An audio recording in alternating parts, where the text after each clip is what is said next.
I had a nail file. Okay. Jackson. Yes.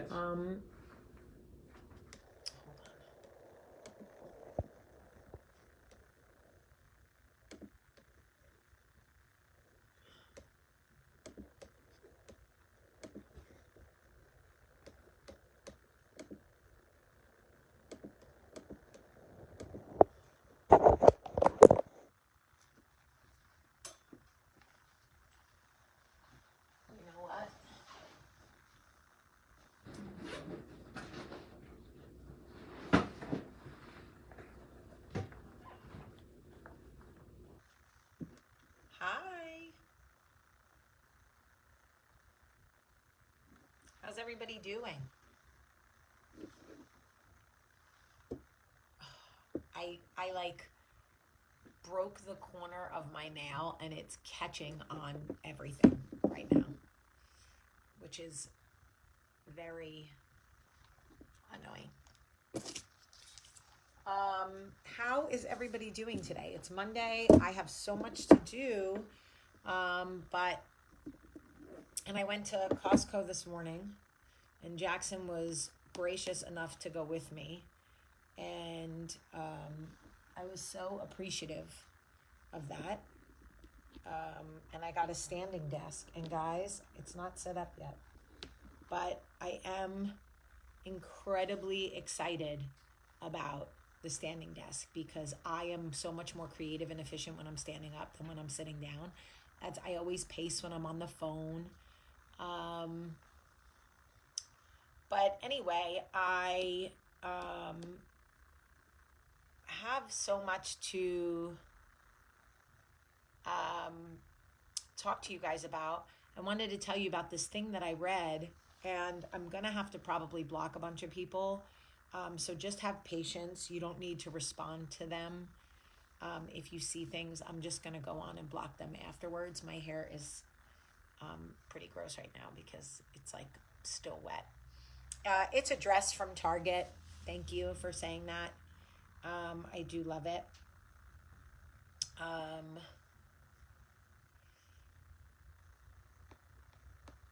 Hold on.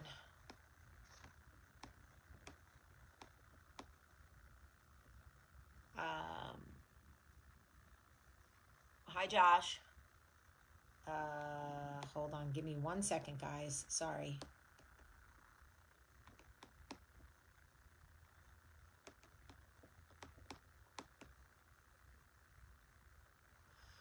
Ay, ay, ay.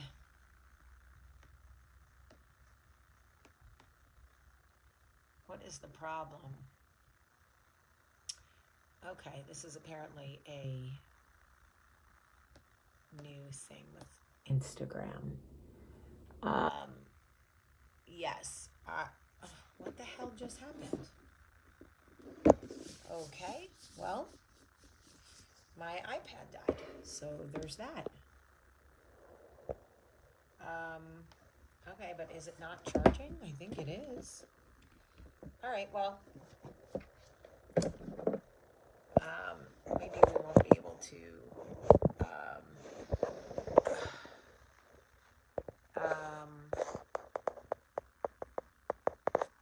Jessica, I'm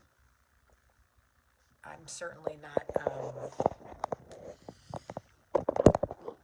experienced enough to help you fight a war on drugs. You probably need police or something for that. I don't know. Okay, so a couple of things. And I wanted to just share them with you. It is, so yesterday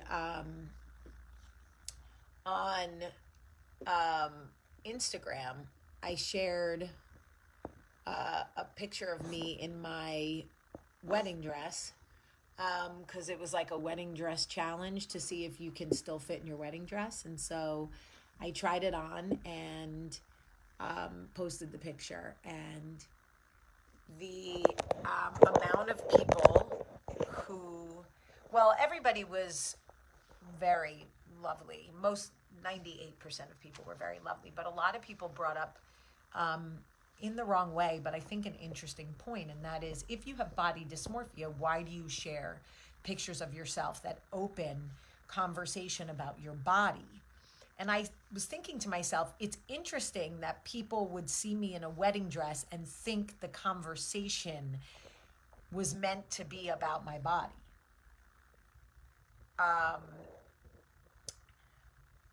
When the conversation was meant to be about the wedding dress. But I do understand how some people could think that if you share a selfie of yourself, that is a way of fishing for compliments about or conversation about your body. I never think that is the conversation people are going to have or start. Like, it doesn't occur to me. I think, would anybody like to see my wedding dress? That's all, I think. My hair wasn't done. It was in a ponytail. Like, I certainly wasn't posting a photo of me in my wedding dress that was meant to, like, dazzle. I was cleaning out my closet, and Olivia found my wedding dress and was like, put this on. And I was like, okay, because she had never seen it before. And anyway, some of the people took the opportunity to tell me how they really feel. And there is this stigma around me a lot of times that if you don't agree with me, that I block you or that I whatever. And I want people to understand that you are absolutely allowed to disagree with me every day. You can show up for coffee talk every single day and be like, I don't agree with one thing you're saying. I'm here again, and I just don't agree with you. I don't block people who don't agree with me. That is not true. I block people who wait until they're so annoyed by me or frustrated with me that when they finally say something, it's... All right, Jessica Ward, I'm going to ask you, please stop. Please.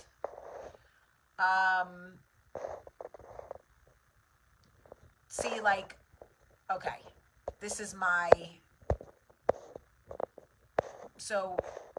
point. So Linny Roy says, then you're not too concerned about your body to be able to post pics all the time, or is that a way of facing your issues? I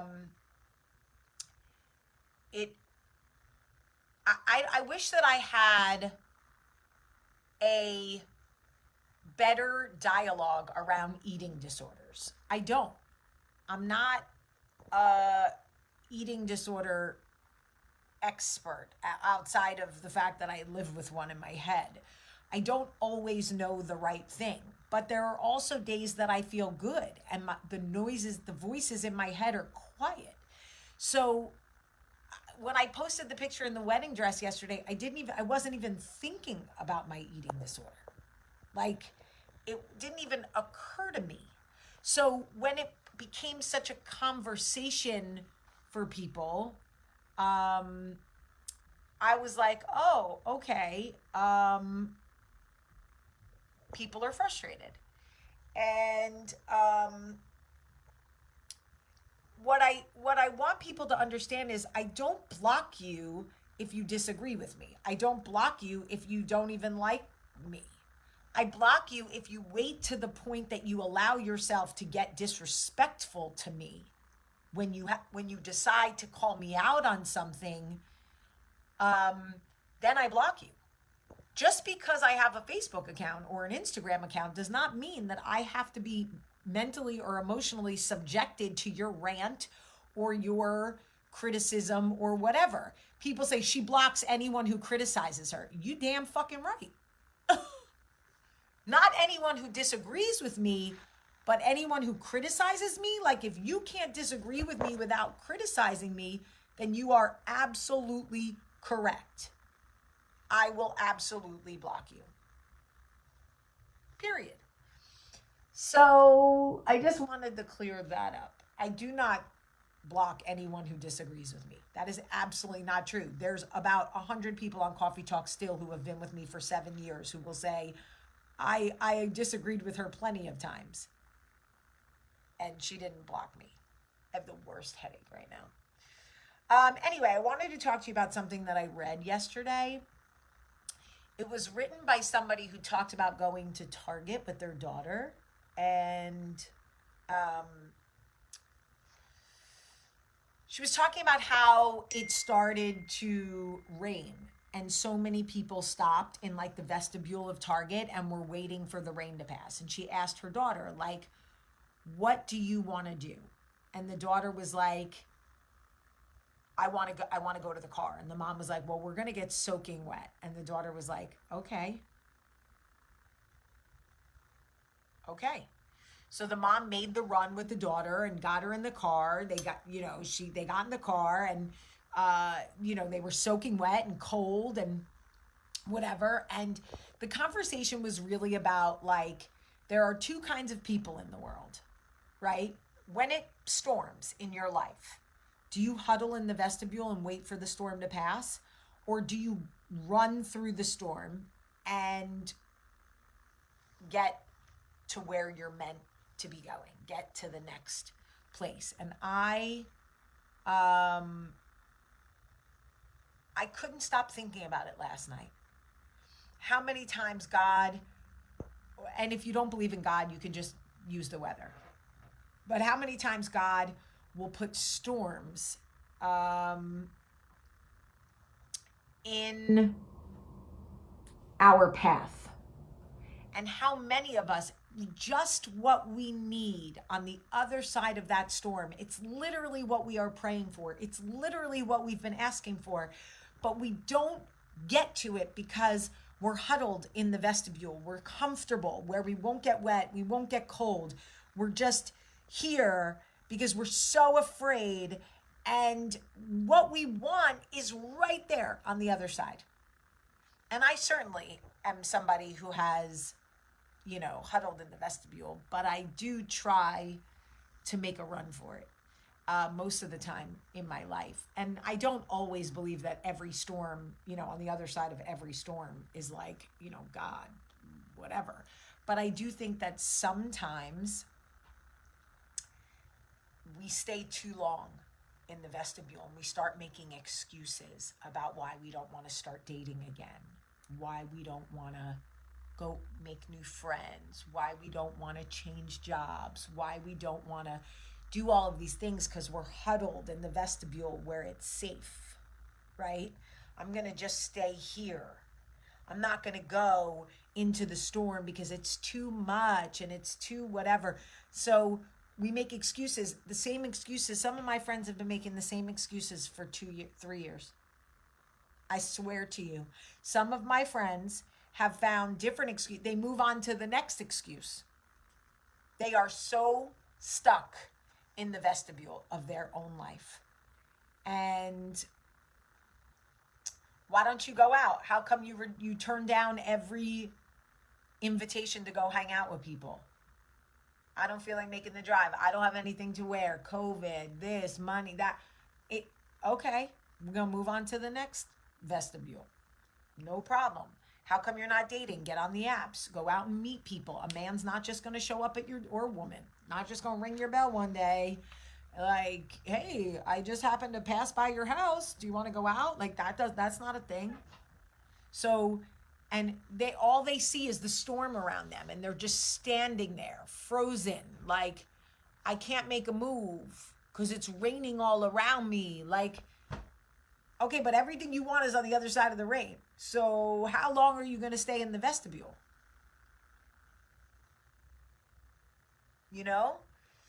Anyway, I get it.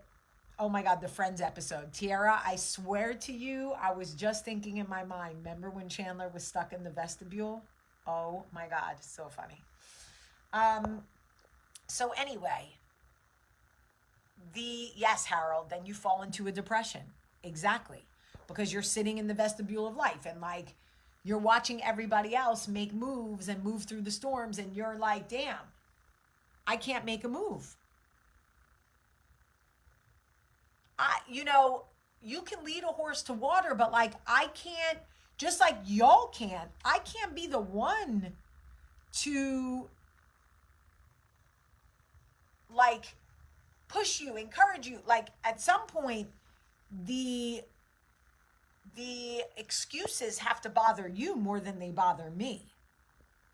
But some folks are so comfortable with their excuses, they really believe them as like a real thing. And it's a lot of pressure to be the friend that makes moves, and you got a group of friends and everybody's stuck and making excuses, and like they want you to pull them or push them or invite them or take them or plan for them. Like real talk. Robin said, "Holy hell, I'm stuck in the vestibule." Okay, Robin, you gotta open the door, sis. You have to. You gotta like just be like, well, fuck it, I'm gonna get wet. I am trapped in an ATM vestibule with Jill Goodek. Oh my God, I love you guys. I love you so much. Anyway, you know what I'm saying, right? Like, right. Absolutely, Michelle. You can stand there and take a deep breath, but you can't live there. Like, if you need to stay in the vestibule for a couple of months and figure out, yes, Damiana, exactly. If you need to stand in the vestibule for a few months and like catch your breath and sort of regroup, sure. But if you're still making excuses for shit 2 years later, you're not catching your breath. You just live in the vestibule now. You live there. That's where your mail goes. Anyway, I just thought about it, and I couldn't stop thinking about it last night because I'm like, Jamie, what storms are you avoiding? What vestibules are you living in? And I am doing the life coaching. I am going to start the course, and I am going to take clients. I'm only going to be able to take a limited amount of clients because I do have a full-time job, but I am very passionate about it. And I think I was born for this, and I think I could be really good about it, like good at it, you know? So we'll see. But anyway, I feel like God puts stuff on my heart for a reason, and then I get to share it with you guys. And sometimes I talk in circles, and I know that. I apologize. But I really do have the best intentions. Anyway, I love you very much, and I appreciate you. I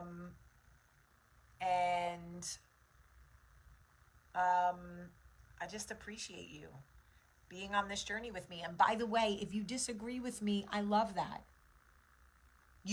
Please, that's how we have conversation. We have to be able to talk to each other. But you can't, I don't know yet, Ruby, but you can't